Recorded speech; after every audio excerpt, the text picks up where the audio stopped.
Hello बच्चों, स्वागत है आपका अपने YouTube channel the study zone में। प्यारे बच्चों, आप लोग यह अच्छी तरीके से जानते हैं कि अभी तक देश में कोरोना महामारी का संक्रमण बढ़ते ही जा रहा है।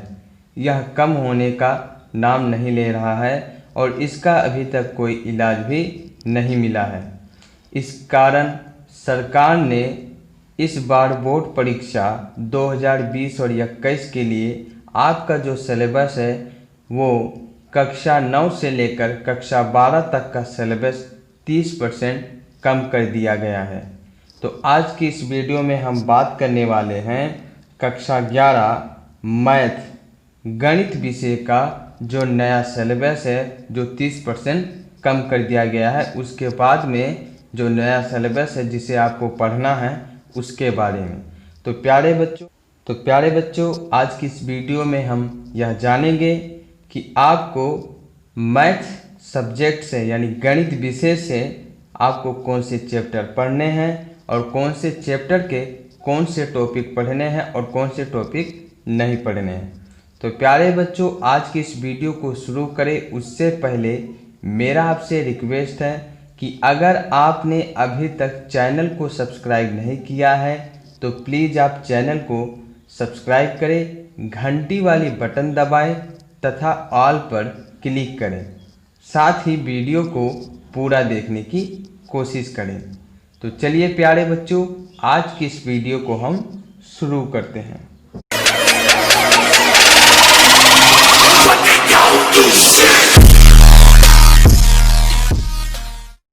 प्यारे बच्चों, सबसे पहले हम पूरे सिलेबस के बारे में लेते हैं जो अभी तक हम पढ़ते आए हैं। तो प्यारे बच्चों, कक्षा 11 में गणित विषय में आपके कुल मिला के 16 चैप्टर है जिसे हम अभी तक पढ़ते आए हैं। आपका जो गणित का पेपर होता है यह 100 नंबर का होता है, ठीक है। और इसमें टोटल 16 चैप्टर है जिसमें पहला चैप्टर है सामुच्चय, दूसरा चैप्टर है संबंध अवफलन, तीसरा चैप्टर है त्रिकोणमितीय फलन और चौथा चैप्टर है गणितीय आगमन का सिद्धांत। पांचवा चैप्टर है सम्मिश्र संख्याएं और द्विघात समीकरण। छठा चैप्टर है रैखिक असमीकाएं। सातवां चैप्टर है क्रमचय और संचय और आठवां चैप्टर है द्विपद प्रमेय। नौवां चैप्टर है अनुक्रम तथा श्रेणी, ठीक है। 10वां चैप्टर है सरल रेखाएं। 11वां चैप्टर है शंकु परिच्छेद। 12वां चैप्टर है त्रिविमीय ज्यामिति का परिचय। 13वां चैप्टर है सीमा और अवकलज। 14वां चैप्टर है गणितीय विवेचना और 15वां चैप्टर है सांख्यिकी और 16वां चैप्टर है प्रायिकता। तो इस प्रकार प्यारे बच्चों आपके कक्षा 11 गणित में 16 चैप्टर हैं और अभी तक हम इन 16 चैप्टर को पढ़ते आए हैं। लेकिन आप लोग अच्छी तरीके से जानते हैं कि कोरोना महामारी जो है वो बढ़ते जा रही है और इस कारण सरकार ने फैसला लिया है कि आपका जो सिलेबस है वो 30% कम कर दिया जाए। तो अब बात करते हैं प्यारे बच्चों कि आपके गणित में जो 30% सिलेबस कम कर दिया गया है वो क्या क्या है, यानी कौन से चैप्टर आपको पढ़ने हैं और कौन सा चैप्टर आपको नहीं पढ़ना है, साथ ही कौन से चैप्टर का कौन सा टॉपिक आपको पढ़ना है और कौन सा टॉपिक आपको नहीं पढ़ना है। तो चलिए प्यारे बच्चों बात करते हैं 30% कम किए गए सिलेबस के बारे में। प्यारे बच्चों, अभी हमने पूरे सिलेबस के बारे में बात किया है। अब हम बात करते हैं जो आपका 30% सिलेबस कम कर दिया गया है उसके बारे में। तो प्यारे बच्चों, सबसे पहले चैप्टर के बारे में बात करें तो पहले चैप्टर में आपको 2 टॉपिक सामुच्चयों का अंतर और पूरक सामुच्चय, इन 2 टॉपिक को आपको नहीं पढ़ना है। इन टॉपिक से रिलेटेड जो भी क्वेश्चन है उन्हें आपको नहीं करना है, ये आपके एग्जाम में नहीं आएंगे, यानी 30% के सिलेबस में से हटा दिया गया। इसके अलावा आपको पहला चैप्टर पूरा पढ़ना है, केवल ये 2 टॉपिक को छोड़कर आपको पूरा चैप्टर पढ़ना है, ठीक है। उसके बाद में प्यारे बच्चों आता है आपका दूसरा चैप्टर संबंध तथा फलन। इस चैप्टर से आपको वास्तविक संख्याओं का कार्तीय गुणन, फलनों का योग, अंतर, गुणन तथा भागफल, इन टॉपिक को नहीं पढ़ना है। इन टॉपिक से रिलेटेड जो भी क्वेश्चन है उन्हें नहीं करना है। यह आपके एग्जाम में नहीं आएगा, अर्थात इसे 30% के सिलेबस में हटा दिया गया है। इसके अलावा आपको पूरा चैप्टर पढ़ना है, ठीक है। तो प्यारे बच्चों, पहले चैप्टर में आपको समुच्चयों का अंतर और पूरक समुच्चय, इन दो टॉपिक से कोई भी क्वेश्चन नहीं करना है। और उसके बाद में जो दूसरा चैप्टर है संबंध तथा फलन, इसमें आपको वास्तविक संख्याओं का कार्तीय गुणनफल, फलनों का योग, अंतर, गुणन तथा भागफल, इन टॉपिक से आपको कोई भी क्वेश्चन नहीं करना है। तो उम्मीद करता हूँ आपको समझ में आ रहा होगा। इसके बाद में प्यारे बच्चों आपका तीसरा चैप्टर आता है त्रिकोणमितीय फलन।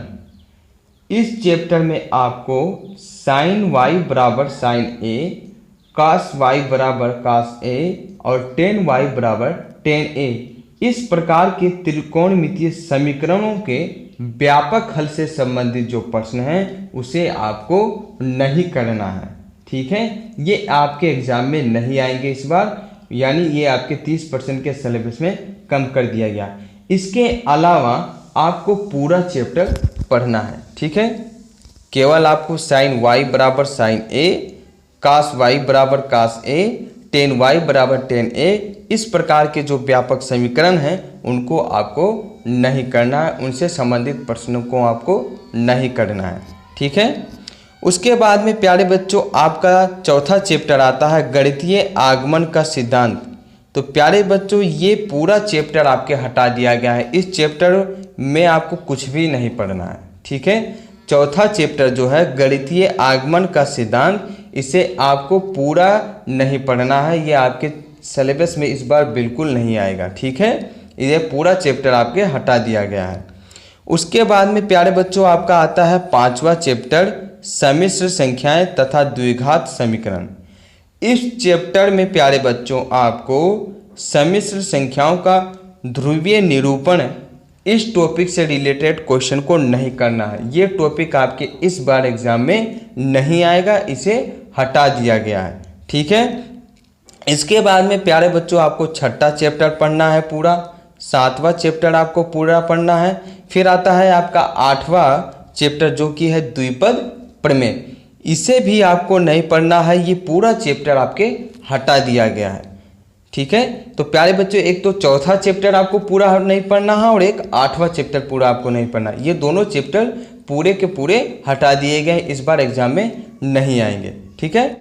उसके बाद में प्यारे बच्चों आपका आता है नौवां चैप्टर अनुक्रम तथा श्रेणी। इस चैप्टर में आपको निम्न सूत्र पे आधारित प्रश्नों को नहीं करना है, बाकी आपको पूरा चैप्टर पढ़ना है, ठीक है। तो प्यारे बच्चों आपको चौथा चैप्टर पूरा नहीं पढ़ना है, आठवां चैप्टर पूरा नहीं पढ़ना है। बाकी के जो चैप्टर बताए हैं उनमें इन सभी टॉपिक को नहीं पढ़ना है, बाकी पूरा चैप्टर पढ़ना है, ठीक है। इसके बाद प्यारे बच्चों आपका आता है 10वां चैप्टर सरल रेखा। इस चैप्टर में प्यारे बच्चों आपको दो समांतर रेखाओं के बीच की दूरी संबंधित जो भी प्रश्न है उन्हें आपको नहीं करना है। यह टॉपिक आपके एग्जाम में नहीं आएगा, इससे रिलेटेड जो भी क्वेश्चन है वो आपके एग्जाम में नहीं आएंगे, क्योंकि इसे आपके 30% के सिलेबस में कम कर दिया गया है। तो 10वां चैप्टर जो है आपका सरल रेखा, उसमें आपको दो समांतर रेखाओं के बीच की दूरी, इस टॉपिक से संबंधित कोई भी क्वेश्चन नहीं करना है, बाकी पूरा का पूरा चैप्टर आपको पढ़ना है, ठीक है। फिर आपको 11वां चैप्टर पूरा पढ़ना है, 12वां चैप्टर पूरा पढ़ना है, 13वां चैप्टर आपको पूरा पढ़ना है। इसके बाद में आपका आता है 14वां चैप्टर गणितीय विवेचना। इस चैप्टर को प्यारे बच्चों आपको पूरे का पूरा चैप्टर नहीं पढ़ना है, यह आपका पूरा चैप्टर हटा दिया गया है। इससे संबंधित कोई भी क्वेश्चन आपके एग्जाम में नहीं आएंगे, ठीक है। तो आपको 14वां चैप्टर पूरा का पूरा नहीं पढ़ना है। फिर आपका आता है 15वां चैप्टर सांख्यिकी। इस चैप्टर में आपको उन बारंबारता बंटनों का विश्लेषण जिनका माध्य समान है लेकिन प्रसरण अलग अलग है, इस टॉपिक से संबंधित जो भी क्वेश्चन है उसे आपको नहीं करना है, वो आपके एग्जाम में नहीं आएंगे। बाकी आपका पूरा चैप्टर आएगा, उसे आपको पढ़ना है। केवल आपको उन बारंबारता बंटनों का विश्लेषण जिनका माध्य समान होता है लेकिन प्रश्न अलग अलग होता है वो आपको नहीं करना है। इस टॉपिक से रिलेटेड आपको कोई भी क्वेश्चन नहीं करना है, ठीक है। बाकी आपको पूरा चैप्टर पढ़ना है और उनमें से आपके क्वेश्चन आएंगे। उसके बाद में आपको 16वां चैप्टर जो है प्रायिकता, उसे आपको पूरा पढ़ना है, ठीक है। तो प्यारे बच्चों, इस प्रकार आपका जो कक्षा 11 है गणित विषय का जो सिलेबस है वो इस प्रकार है, ठीक है। 30% जो सिलेबस कम कर दिया गया है उसके बारे में हमने बात किया, आपको क्या पढ़ना है क्या नहीं पढ़ना है, ठीक है। तो प्यारे बच्चों, उम्मीद करता हूं कि आपको यह वीडियो पसंद आया होगा। अगर आपको वीडियो पसंद आया है तो वीडियो को लाइक करें, अपने दोस्तों को ज़्यादा से ज़्यादा शेयर करें और अगर अभी तक आपने चैनल को सब्सक्राइब नहीं किया है तो प्लीज़ चैनल को आप सब्सक्राइब करें, घंटी वाली बटन दबाएं तथा ऑल पर क्लिक करें। तो प्यारे बच्चों, आज की इस वीडियो में बस इतना ही। मिलते हैं अगली वीडियो में, तब तक के लिए आप अपना ख्याल रखिए। आपका दिन शुभ हो। और हाँ प्यारे बच्चों, पढ़ोगे तभी आगे बढ़ोगे। Thanks for watching. Thank you very much.